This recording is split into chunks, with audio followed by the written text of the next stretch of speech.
close with talking about something that we're very proud of. And maybe some of you saw earlier that we released our first ever infographic. And is it on this, can we get it on the screen, the first slide? And this is related to our Education Equity Initiative. So if I were to say to you, I'm going to talk about segregated education on Long Island, a number of you would say, oh dear, we already know about that. But stay with me, because you're going to learn some things that you may not know about. So today, dramatically more Black and Hispanic students attend segregated schools than 12 years ago. So we think that we're in the Northeast and that this is the progressive part of the country. And yet, that is the reality. We looked at statistics from the 2003-2004 school year and 2015-2016 school year, and that's what you're going to see about on these slides. Next slide, please. Even though we know that the student population is more diverse on Long Island now, and that has been touted as, oh, isn't this great? Long Island's more diverse, and our student bodies are more diverse. And that's true in the collective. Next slide, please. Even though fewer students are being educated in the majority white districts, when we say majority white, we're talking about 70 to 100% white. And there has been a decrease there, as you can see from this slide. And that's a good thing. Next slide. And even though we have seen a little bump, an increase in the students, more students attending racially diverse districts. And when we use the term racially diverse, we're talking about districts that somewhat mirror the general diversity of the student population in the region. And that would be a good thing. That's what we think of as integrated education, when the population in the schools would kind of match the population in the region. Next slide. But despite all of that, this is what we see, that there's been a doubling of the number of students attending majority-minority districts on Long Island. That's between that 2004-2016 period. A doubling, definitely going in the wrong direction. Next slide, please. And if you're not just talking about majority-minority, but you're talking about those intensely segregated districts. So that means 90 to 100% non-white.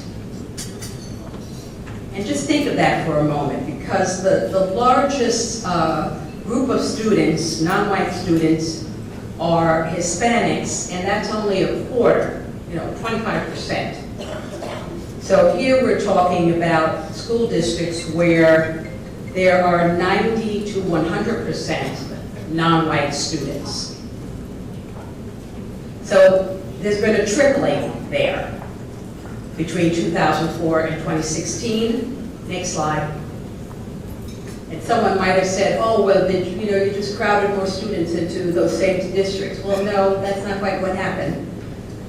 So in that same 12-year period, we started out with 5 intensely segregated districts.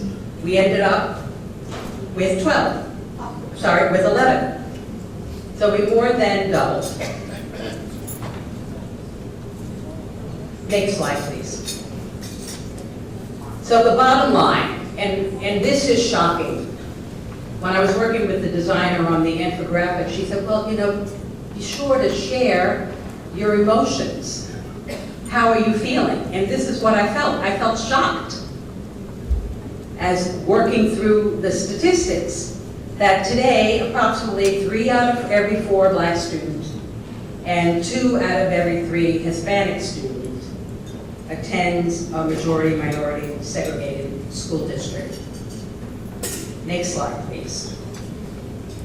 So we have to ask ourselves, how is this possible more than 60 years after Brown versus Board of Education? And even though I know how it's possible, I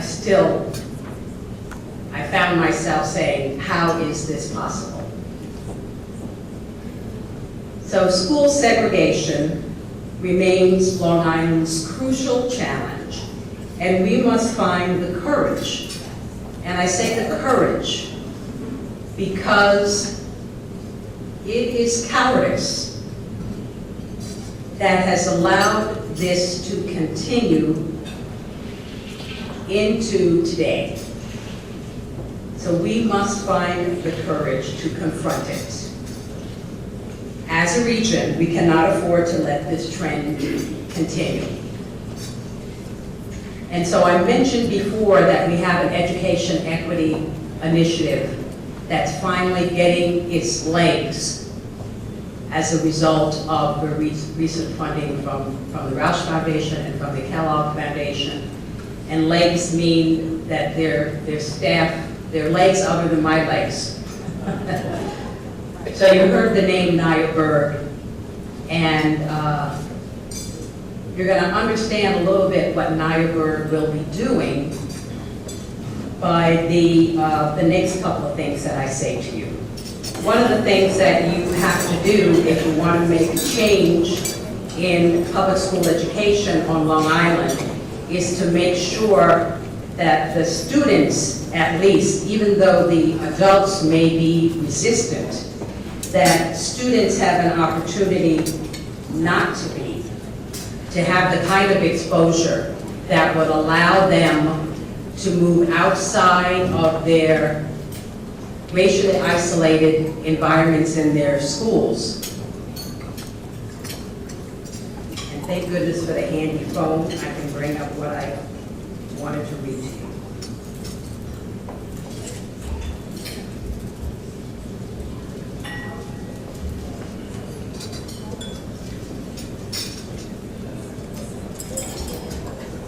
And the handy phone is not working.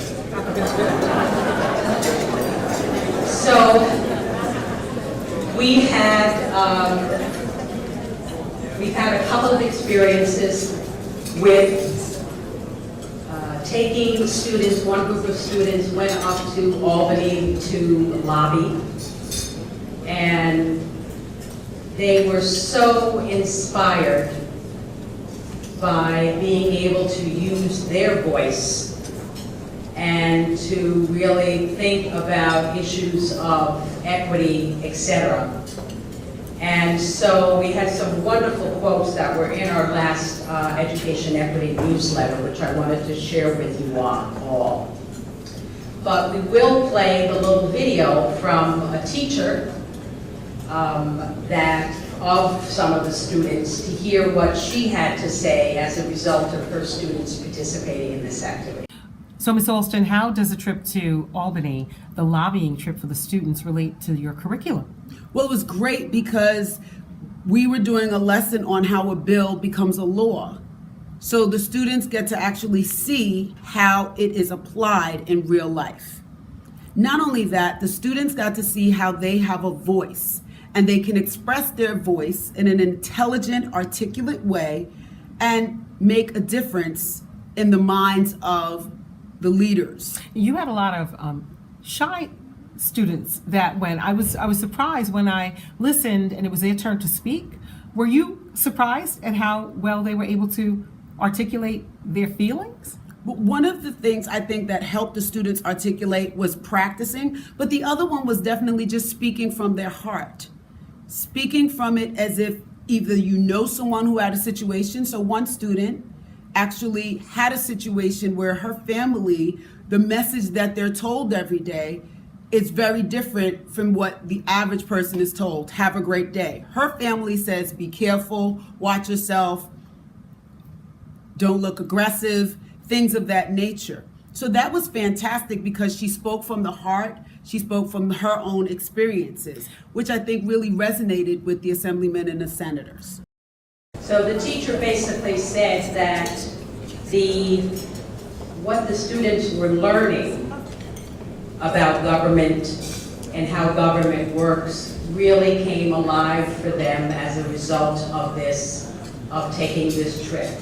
And she saw a difference in her students and in their learning as a result of this. We also have a little video, I hope this is working, of some of the student voices. There are about 50 students who came together from different districts, demographically different districts, to participate in dialogue. And this was new for them, and I'm going to let you hear in their words what they said.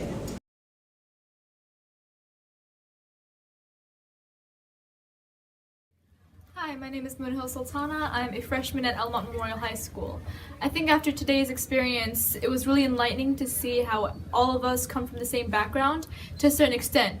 We all have the same DNA, we're all made up of the same basic components, but I think it's just a simple ideologies that really set us apart. It's really sad to see that there are little things like our religion, our race, or our ethnicity that divide us. Because those are things that make us who we are mentally and culturally, but those aren't things that should bridge us apart. I think after today we realized that because all 5 of us or 8 of us came from such different backgrounds, it was just so weird to see that we thought the same thing, but we were too afraid to say it.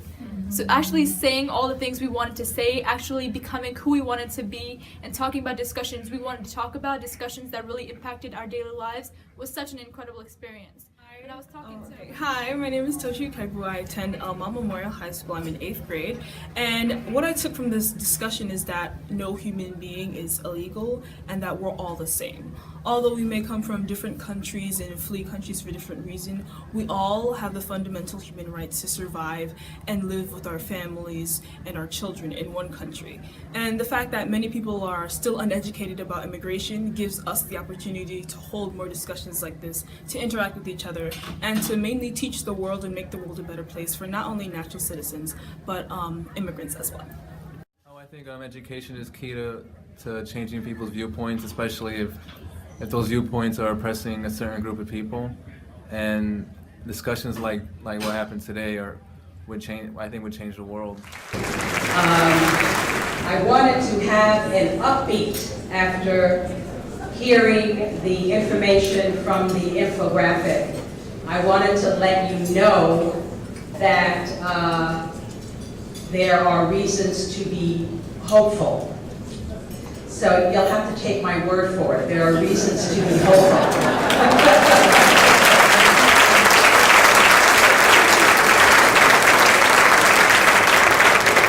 And I will also say that one component of our initiative is really making sure that people understand that there are really benefits to racially integrated learning environments. And if you go on our website, you'll see the companion report, very well documented research that really talks about, for example, that racially diverse learning environments have positive impacts on academic achievements for students of all races. That if you're comparing students of color in racially segregated schools and students of color in diverse schools, that in the diverse schools they have higher achievement levels, etc.